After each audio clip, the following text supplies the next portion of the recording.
Growing up with immigrant parents, you probably saw it. That quiet, relentless strength.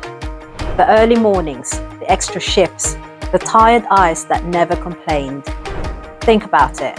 Most, if not all of our parents' beliefs, decisions, actions, and behaviors were driven by fear.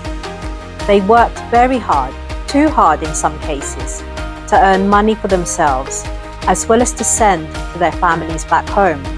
The survival mentality was ingrained in us too, their children, and how it affects and shapes our personalities, our beliefs, our identities, our likes and dislikes, and if we're not careful, we can easily pass this mentality on to our kids.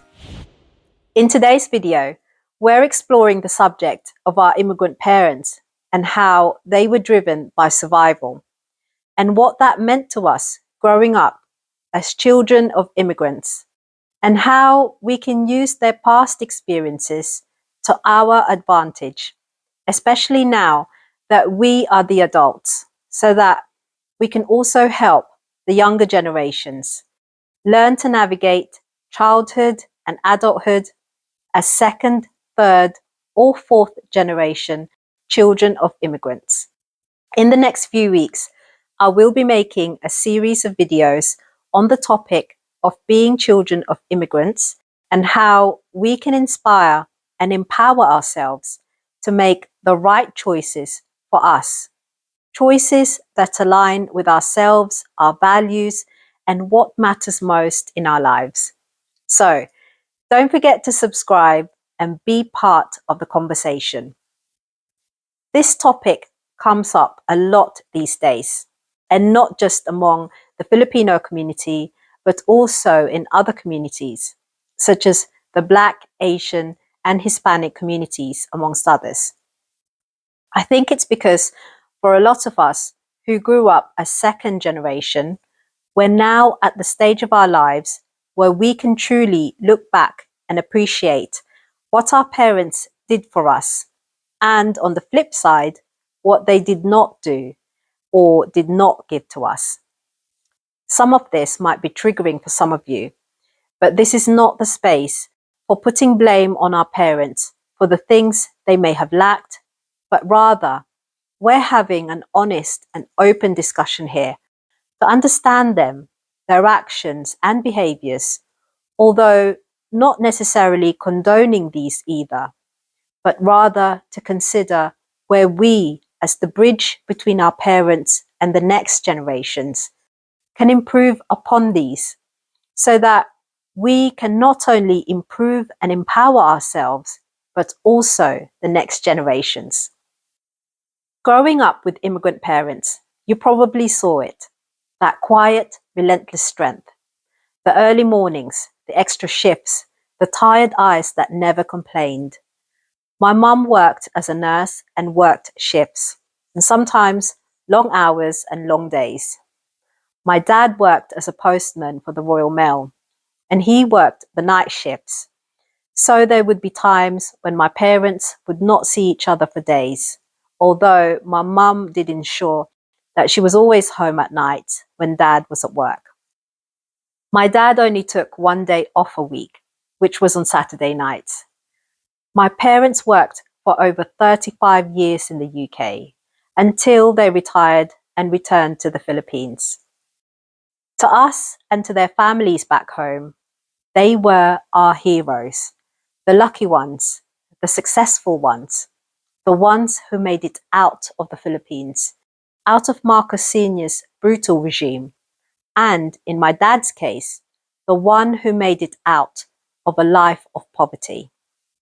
On the flip side of that, however, their story, like many others like them, was also one of ongoing survival, born out of perpetual fear that all of the things they built in their lives abroad could all just disappear in the blink of an eye.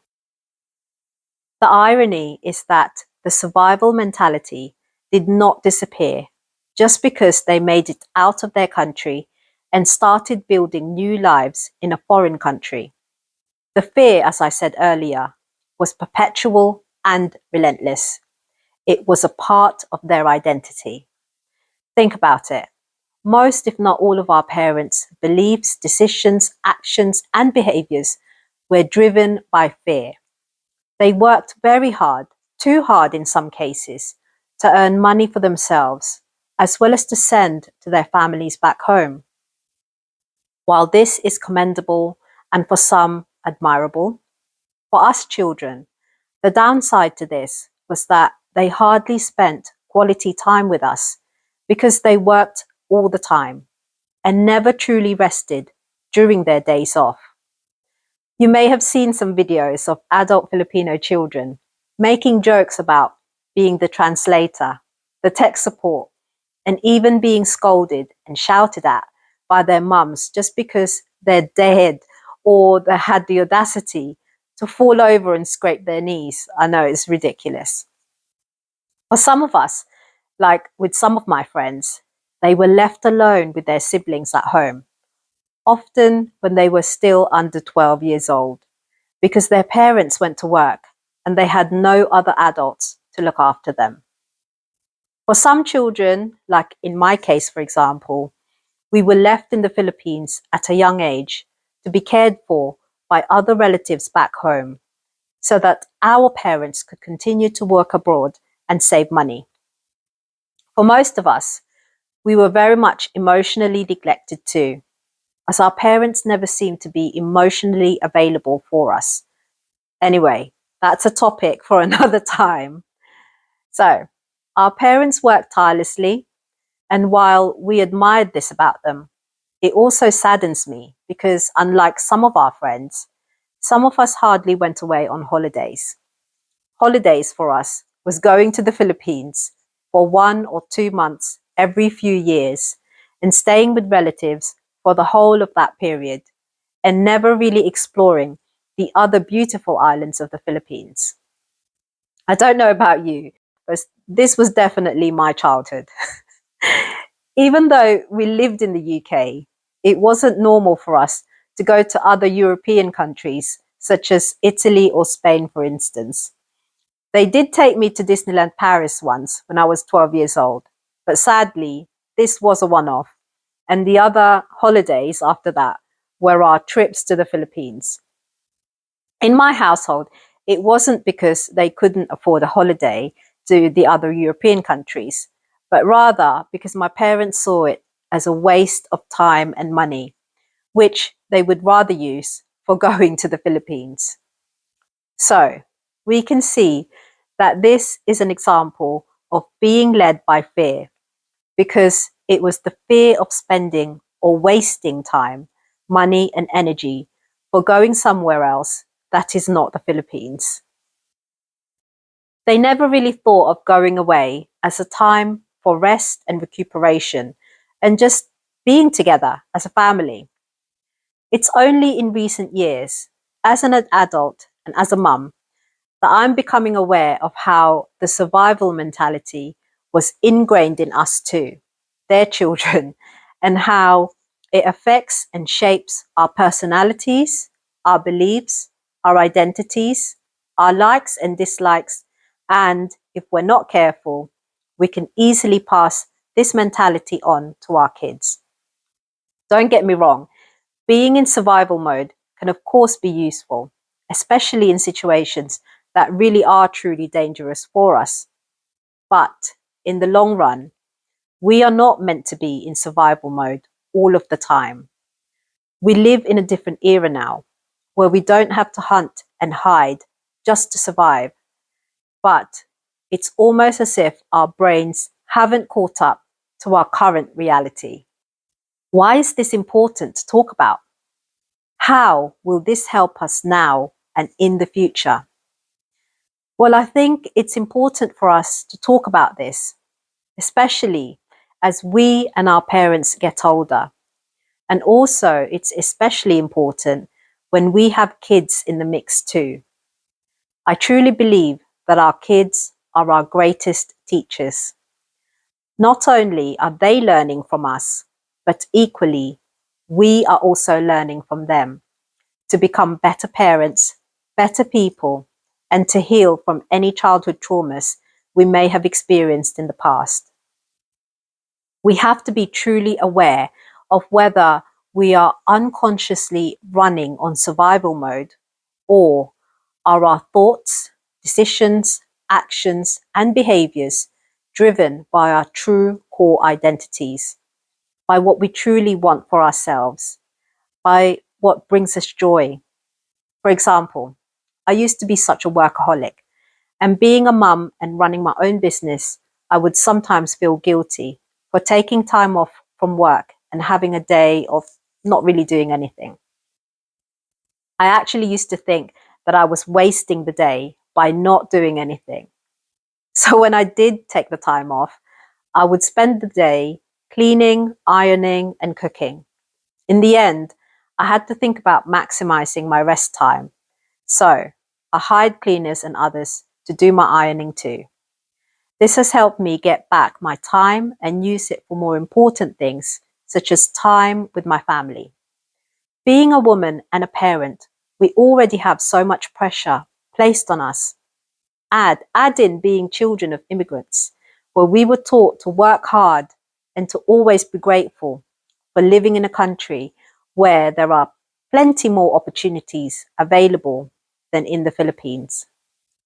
However, it feels as though you're not allowed to moan or complain, to have a bad day, because you have it so much better than the others back home.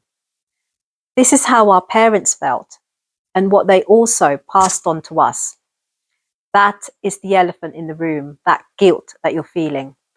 The irony is that had our parents learned to feel safe and relaxed in their new environments without the invisible pressure they placed on themselves to financially support all of us, including family members back home, they could have actually achieved more in a short amount of time and could have actually lived a more balanced and fulfilled lives, as well as being present and emotionally available for their children. We cannot continue this cycle any longer because we don't honor their hard work and experiences by repeating their suffering, and also because being in perpetual survival mode is not helpful and conducive to our joy and well-being. So, how do we do this? It all starts with gratitude. Of course, we're always grateful for our parents' decision to move to a foreign country and to raise us in these foreign lands, and for us to be exposed to so much, enabling us to have different perspectives on many things, as well as exposing us to the abundance of opportunities available for us. Next, it means taking what they built and building further. They gave us the foundation. Now we get to design the house. Third, it's accepting that we are not wasting their sacrifices when we rest, when we create, when we choose joy. We're proving that what they dreamed for us actually worked. Our joy isn't selfish. It's the fruit of their struggle. They survived so we could live. So now we have to really dig deep and ask ourselves, what do we really want? Because the wanting will be the driver, no matter how illogical it may seem to others. You've got to want it so badly that it becomes your North Star, that thing that will always be there to guide you, to steer you towards what you've always wanted. Look at the lives of the people that you admire, young and old, dead and alive, and you will see that they went through many different trials and tribulations, but they always had that dream in their hearts that never went away, but was always their reason for picking themselves up and moving forwards towards the direction of their dreams. In a recent Mel Robbins podcast, where she interviewed Emma Grede, the co-founder of Good American Jeans and Skims, Emma said that it took her 10 years after she had already built her businesses to finally truly feel that she now has the life that she's always wanted. Regular time, quality time with her husband and young children, along with the dream house and financial freedom that she worked towards for 10 years prior. So the lesson is this: it took her 20 years altogether to build the life that she had always wanted. Each job that she did was done with excellence, whether she was paid or not. And each job led her towards her dreams because she allowed herself to always be guided by her desire, by what truly mattered to her.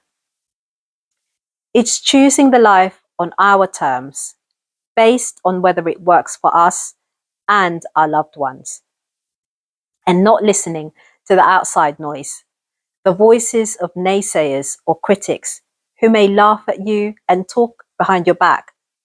You do you. You stay true to yourself. This is why it's so important to really know yourself, to be honest with yourself and know what you truly want. Otherwise, you can be easily swayed by others and stop pursuing your dreams. I'll share with you my story of when I was setting up as a consultant solicitor. 5 years after I left my job to become a full-time mum, my parents, especially my dad, were worried. They were encouraging, yes, but they were also worried. Worried about whether I would be able to get enough clients and earn enough money. And I appreciated their worry because I knew that they cared about me and my family.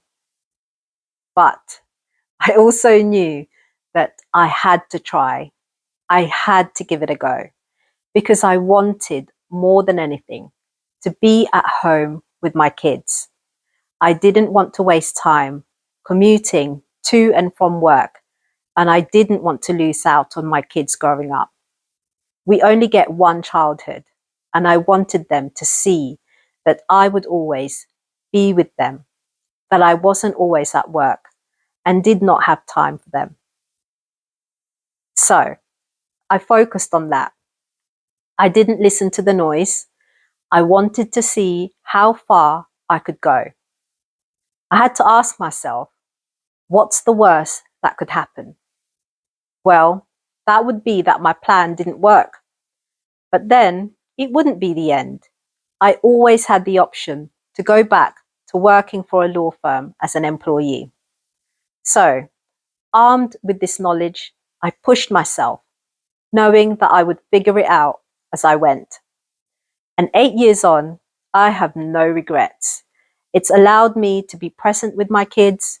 It's allowed me to earn as much money as I could. And it's allowed me to grow as a person and as an entrepreneur. My husband and I actually say now that we should have started earlier. So, back to you. What's the worst that could happen? Could you go back to your career if it doesn't work out?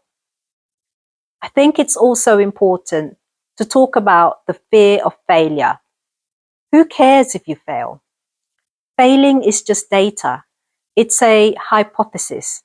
In other words, it's testing out whether something works or not. Failure only tells you what did not work.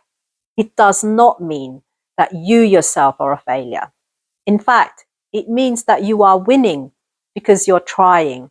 And by trying, you've moved one step further than the day before. Dr. Ben Hardy, a psychologist and author of books such as 10x is easier than 2x and Be Your Future Self Now, teaches a useful approach, which is to fail fast, fail often, and fail forward. This means taking action, testing hypotheses, and using the data from those tests to quickly adapt rather than falling into analysis paralysis from fear of making a mistake. Why is this important? Because we are showing ourselves that we do not have to survive life, but rather we can thrive, we can live life instead the way we want. And for those of us who have kids, or perhaps even younger siblings, it shows them that nothing is impossible, that the world is limitless and full of possibilities. I will also be doing a series of videos where we will see the many different Filipinos of different ages and backgrounds from across the world who live inspiring lives. They show us and our children that the possibilities are boundless. So again, please subscribe so you won't miss that series and any of my future videos. I want my channel to be your channel also, where we can all hang out and leave feeling full of positivity and hope. We're the generation that gets to shift the story from survival to thriving.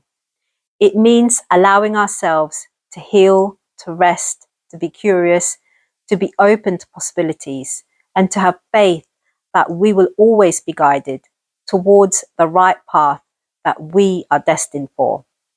To choose paths that don't always make sense to our parents, but are right for us. If you like this video and you relate to many of the things that we discussed, please hit the like button, subscribe, and share your comments below. What's your goal? What do you truly want to be, do, and have? What was your childhood like as a child of immigrant parents? Thank you for watching. See you in the next video.